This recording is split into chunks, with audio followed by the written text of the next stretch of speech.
Hello, ladies and gentlemen. Welcome to Keeping It Real. I'm your host, David King, here with another episode of Problems Going On in Bridgeport. Not only Bridgeport, the state of Connecticut.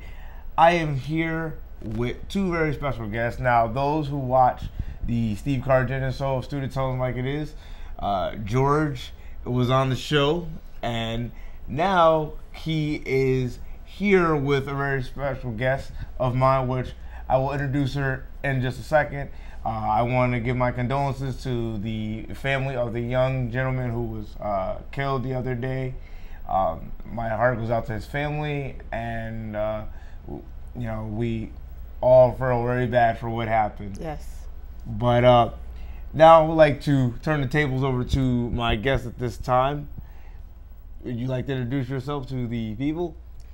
My name is Teresa Davison. I'm a long-time resident of Bridgeport, basically all my life, and I am at this particular time running for state representative for the 128th district. Well, welcome to the show. Thank you. It's great having you here, and George, it's great having you here as well. I didn't really get to talk to you last time we were on TV together because I was running around or whatever. But you're running for the 128th district, so I guess what is your plan, and what made you want to get involved with running for this district?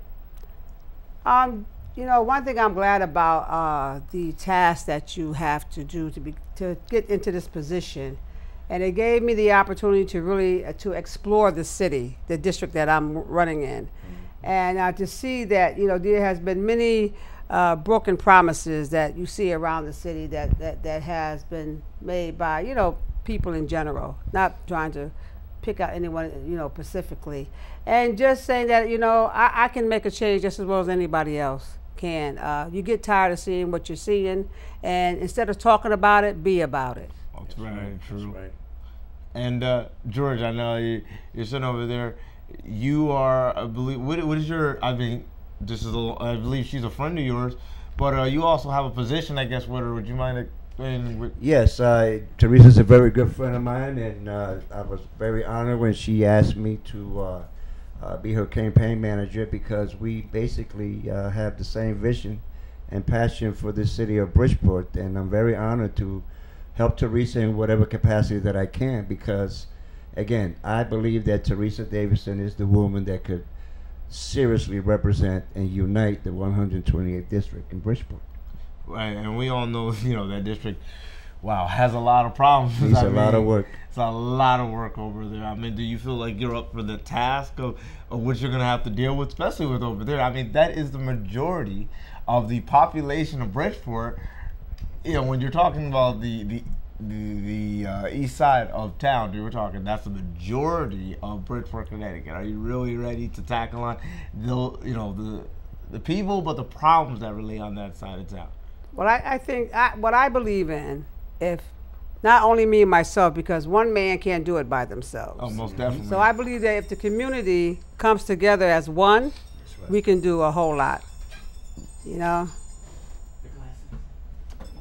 I mean, do you feel that you can unite the community on that side of town? I mean, that side of town, let's be honest, it's very heavy Spanish populated. Yes. I mean, and a lot of them, of course, grew up in poverty, of course, live in poverty. A lot of them don't like politicians. Let's be honest. A lot of those folks don't like politics and don't like politicians. Now, I understand you are not a politician, correct? No, I'm not. But, when you knock on these people's doors, the last thing they want to do is when they see the word vote, they're like, I'm good. You're absolutely right. So what can you do to change, I guess, that mindset of these people? A lot of times when we make say such as, well, if you get me in, I will come back and do this. Working in the correction facilities for so many years, I believe I was one that believed that if you keep your word, your word is all you have sometimes. And I just asked them that, just give me a shot. Give me a shot, you know, because I will come back. Yeah. I will come back, you know. It's easy for me to leave because it's just me. But those children that are on the east side in the Hollow area, those are my children as well as anybody else's. That's right. So if we all come together and help our children, because those are our future. So it's easy to pack up and walk away, but it takes a real person to stand up and fight for what is right. And if you got the community, it's not what I can do for you, it's what we can do together as a community. It's so important. So important. You can talk to it. I mean, no, I mean, she, you know, as she says, that's what it needs. You know, Teresa, I've seen how she interacted with, especially with the Hispanic community there in Bridgeport, in the 128. They received her with such a warm welcome, especially after they spoke with her. They understand that there needs to be a change. And this is not, like Teresa says, it's not about Puerto Rican or black. This is about who is going to represent this district and who really, really cares, and someone with integrity. And Teresa Davidson has great integrity. She's very, very well respected, a church member, an honest and sincere woman, and a woman of her word. That, like I said, when I was walking with her in the streets on the east side, I saw how people interacted with her, and it made me feel real good seeing Puerto Ricans interact so positively with her. They received her with such warm welcome. Her message resonated with her. Her message isn't about separating people and keeping people isolated. Her message is about uniting people, love, a motherly love that she can give. Like she said, she's been in the working in the system behind the walls, as she said, for many years. She understands those individuals, and those individuals, you know, attaches to Teresa, and it's very good. That, you know, I have seen that with my own eyes, and I love it. That's what, like I said, she will be the best candidate to represent this community. She's a uniter, and she's a woman of God, a praying woman that fears God and believes in God and respects God. And, you know, that's why I'm honored to be sitting here by her and walking the streets with her. Thank you. And as he said, if you look at color, because I'm black or because I'm Puerto Rican or because whatever, that causes a division. And we can't look at that. We have to look how we're living. Right. You know, I understand how they are because I was there once myself. Well, I mean, I think all three of us, in some way, shape, or form, either live or know about living in poverty. I mean, yes. I'm African American. I believe you're Hispanic, and I mean, I believe you're African American. Yes, I am. So, I mean, all of us are no stranger to poverty, and you know, I ask these questions because this is what you hear every day on that, not only on that side of town, but on the west side of town, south side of town. You hear that a lot about, oh, they always want us to vote, but then they don't do anything, and they come knocking on our door every time, you know, every time. So, you know, that is a big issue. Not to mention, you know, a lot of people come out of jails. You know, they can't get jobs. That's true. Anybody who's been in jail, they'll tell you, I do what I do because I can't get a job. Mm-hmm. Right? You know, and some people I know that do what they do, they're not even bad people. They do it because they, you know, they can't, they feed their families. You know, and a lot of people's attitude in the community, you know, when they hear the word politician, the word politician to a lot of people in the community is like a synonymous word with a drug addict, an alcoholic, and a worthless person. And that's why she doesn't carry the title as politician. And I love that about her. She didn't ask for nobody for special favors because, as I said, she don't want no strings attached to feel she owe anybody any big favors. The reason she's running, and like I say, is to work with the people, not to be dictated by those who's so-called in power in the city of Bridgeport. And the other thing is that I'm a Puerto Rican, and here I am. You know, we call it ourselves the odd couple. You know, a black lady, a Puerto Rican man, campaign. She asked the Puerto Rican guy to be her campaign manager. Why? Because she believes in me. She's a good friend of mine. And it's because we see the same thing. We see what affects the community. Well, I mean, I'm sorry to cut you off. I mean, I feel we live the same way. You know, it's to me, it's crazy how black and Hispanics are always at each other's throats. Yeah. Back and forth, back and forth. But yet we go through the same problems, folks. We are not much different. That's right. We make the majority of poverty.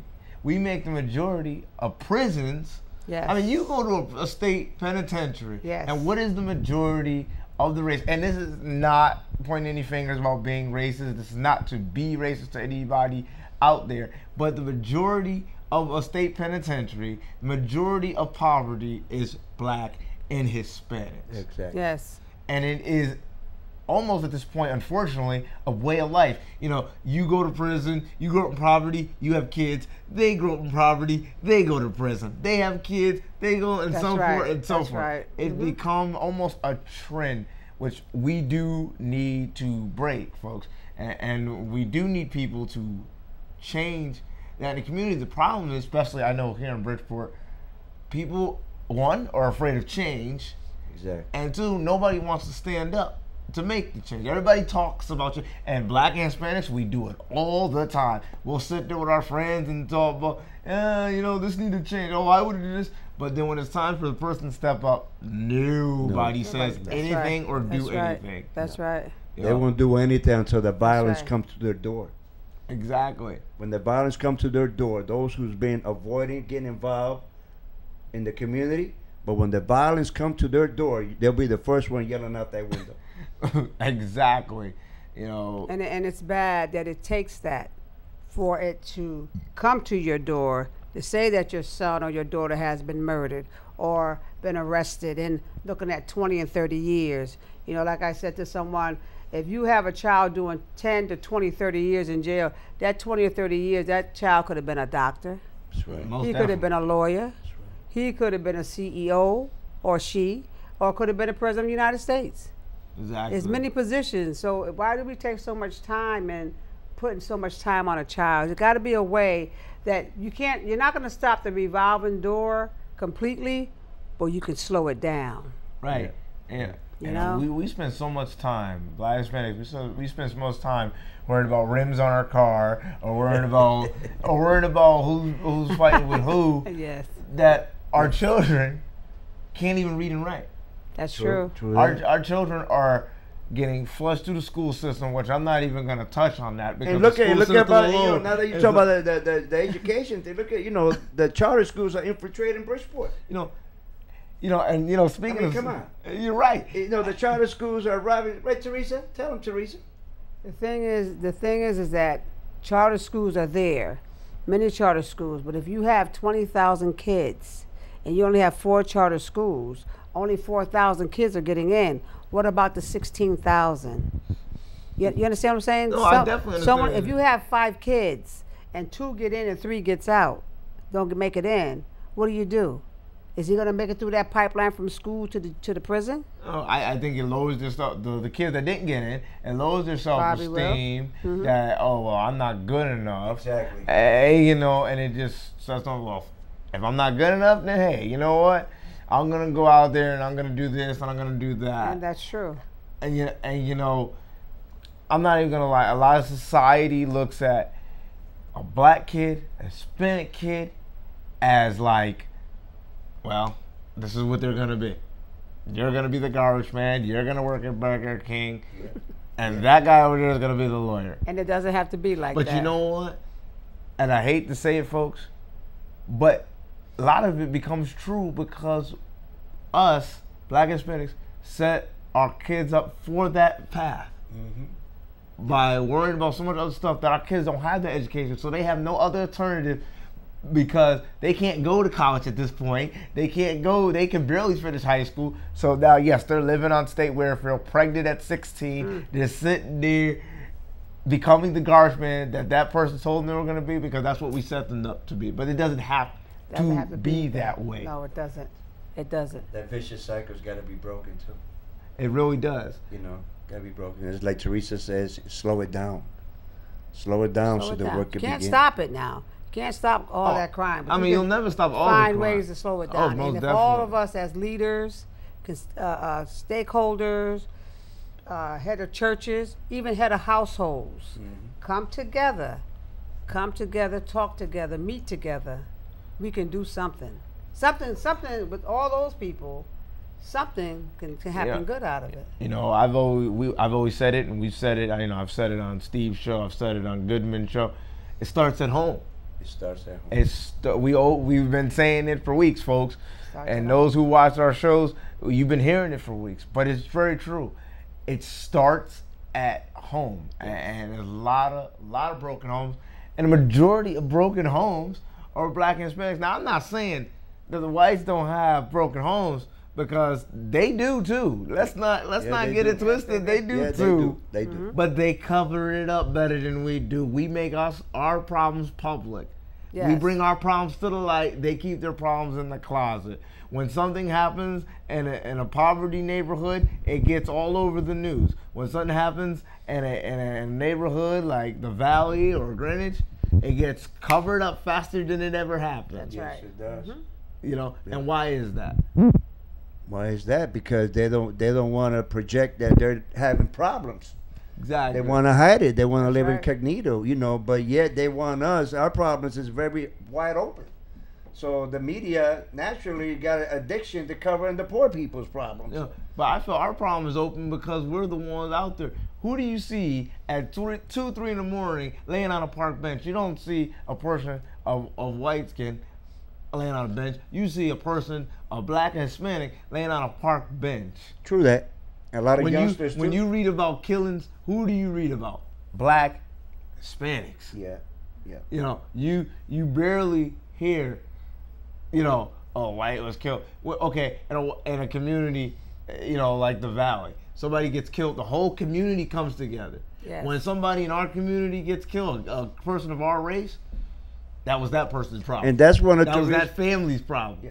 And that's one of Teresa's. Your passion is about bringing some, you know, working hard as a state legislator, as you say, is to bring some programs to these individuals. You know, bring some constructive time. If you can switch the negative and put positive in it, coming up, like I said, mentoring programs, summer jobs. I mean, when we were kids, we all had summer jobs. The bigger kids watched the little kids, and you know, CETA programs. Yeah, CETA programs. You had many programs, many St. Martin centers, things where kids can hang out. Everything is closed to these children. So what are they? They're in the streets all day. Idle time. Idle time causes problems every time. Every time. Yeah, it does. You know, I bring this up because with you running for the 128 district, you know, that's like I said, that's a big population in Bridgeport. That is a big part of Bridgeport. And the most neglected. Yes, and that's why I bring all the east side, specifically in the Hollow section, is the most neglected. neglected. That's why these so-called leaders who are there in positions now, you need to take the word leader away from them. They're just stagnant, stuck, and stupid, basically. Yeah. And Teresa is one that I believe that's going to wake them up. She's a leader. She's the true leader. She got the spirit of a leader. Those people right there, with all due respect to them, they are not leaders. They're just trying to maintain some false sense of power. And while they're trying to maintain that false sense of power, the people in the community are suffering because they're not reaching out. There's a massive need that needs to be done out here. That's what Teresa's going to do, a massive outreach. That's what we're going to do and together. That's what we're going to do. Together. And that's exactly what we need because, folks, my question to you guys at home is, and I want to aim at the parents. You always said you love your kids. We hear it on the news. I love my kid. Oh, it's a shame. You love your kids, but why is it that you're basically getting ready to bury your own kids? Because that's exactly where this is going. We're getting ready to bury our kids. And I'm not going to sit here and lie. You know, just like the show says, keeping it real, keep it real. I'm 27. I do not have children, but if I did, I do not feel that, or forget feel, I do not want to bury my children. I want my children to bury me, because that's how it should be. Yes. That's right. We should be watching our kids grow up, not watching our kids be buried next week on a Thursday at a funeral session. Exactly. Parents got to take a great deal of responsibility. They're just as accountable. And, you know, we need to stop blaming the police department. I used to do that years ago. Yes. You know, can't blame the police department. You know, it's so funny you said that because they're not to blame. But no, black and Hispanics, we stay doing that. I hate the cops. I hate the cops. But look what we're doing. I'd hate the cops too if I'm selling drugs and I'm getting caught in the corner every night. Hello. Common sense, folks. You know. If you're selling drugs, I mean, of course you're gonna get caught by the cops. That's right. I mean, The cops are only doing their job. If you work the Burger King, you're only flipping the burger, you're doing your job. So why are you gonna say, I hate the cops because they stopped you from selling drugs? You're choosing to sell the drugs. Now I get it. Times are hard for me, times are hard for all three of us sitting here. It is. But we choose to do what's right. And I know there are some people out there like, I don't want to hear what he got to say. You know, but it needs to be said. This ain't about politicians. This is about survival. This ain't about politician. It needs to be said. And even you know, getting off the whole black and Hispanic thing, even, you know, the whites or Caucasians, their problems too. You know, stop spoiling your kids, because then your kids are doing drugs and killing other kids. Kids killing kids. You give them everything they want because you can't tell them no. Even though you should be able to tell your kids no about certain things. They can't tell their kids no. Next thing you know, 16 years old, they can't get the Mercedes. Here we go, trying to light everybody up because my daddy said no last week. This all has to stop. This is in Bridgeport. This is all over Connecticut. This has got to stop. This is why people don't want to live here. This is why people don't want to live in this state, because it's getting ridiculous between taxes, the crime, the failure. It's getting totally out of control. Wasting money on parks that don't need to be built. Oh yeah, hundreds of $1,000s a park. They built a park on Knowlton Street, spent a couple of, I don't know how many thousands and thousands of dollars. For what? They built a park at an area that's ripe for crime. Right at the end of Maple and Knowlton, way at the end by the river.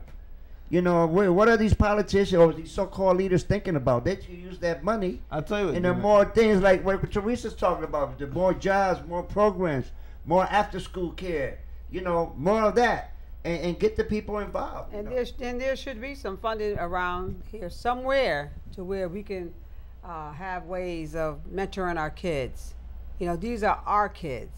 Right. You know, it's not my son or my daughter. These are our kids. And I'm a single parent. And my son went to public schools, and I went to public schools. And I went to public school. Yeah, and my son, the relationship that I had with the school, letting them know that this child is not going to fall through the cracks.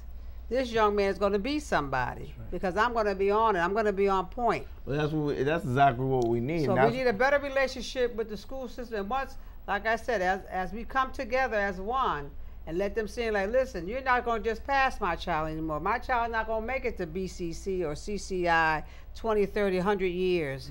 You know, we fail our children when we do stuff like that. Oh, we definitely do. I mean, I went to school, and like I've always said for a bunch of times on all different shows, there's a bunch of kids who have high school diplomas, but if you put a newspaper in front of them, they couldn't read a word. But they have a high school diploma that says they were educated. Okay, they were educated on record, but they were not educated in their head, because they don't even know 5 + 5 = 10. You know what I mean? But they're all running around here doing what? Doing nothing. Exactly. Doing nothing. There's nothing to do. Doing nothing. They got a high school diploma, or you know, that doesn't, these days, this day and age. My professor told me, who's the time high school diploma don't mean much. You know, an associate degree don't mean much. You know, you just mentioned Housatonic. College are not even in most of these kids' future. No, it's not. A lot of times for these kids to even make it out of high school is a bigger achievement than getting a degree. Yes, right. Because it's become that bad where they may not live, or they may not even make it, because you have girls having babies while they are babies, and you have young men going to state penitentiaries more than I bet you would find more young men in a state penitentiary than you'll find at a college.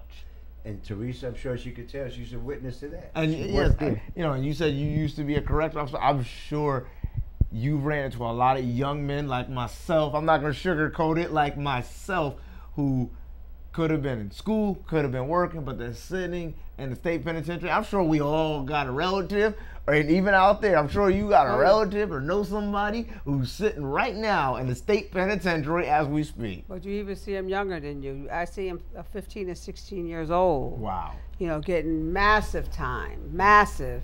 You know, and that, you know, as an officer, you know, you see this, you know, and as a woman, it breaks my heart to see a young man's life is just gone. I mean, look It's at the just young gone. man on the news the other day. You know, he's about to go to jail for the rest of his life. It's a waste. What a waste of, and by the way, not be funny, but what was his nationality? African American.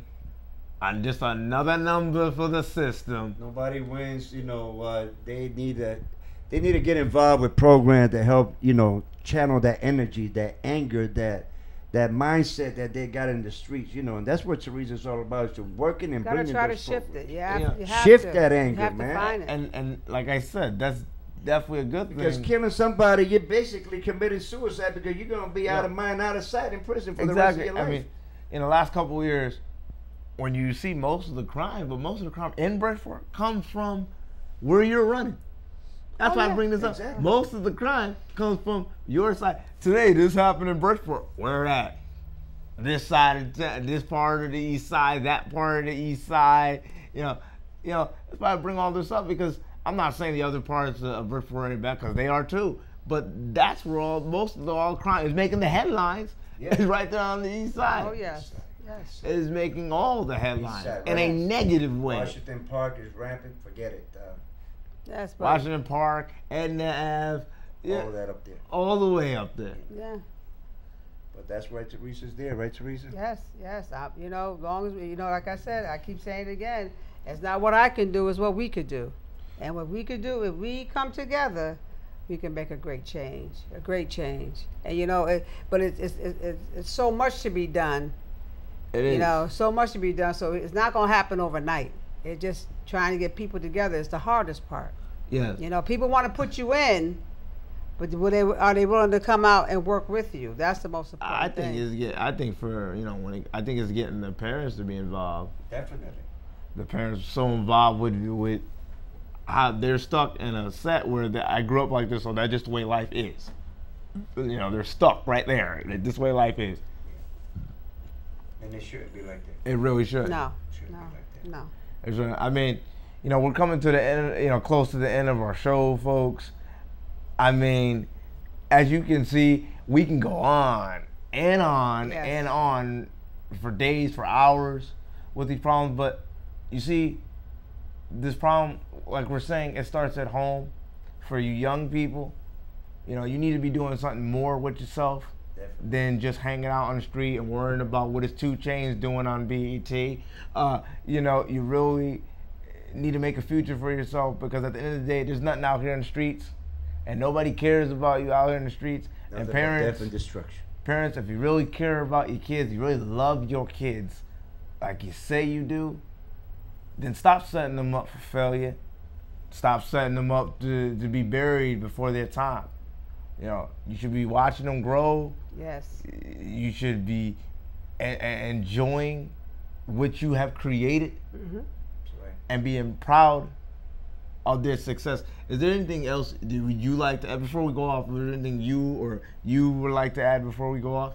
Well, what I want to say is that, like you said, there's nothing for the kids to do. So I want the community to start having something positive, something new for them to do.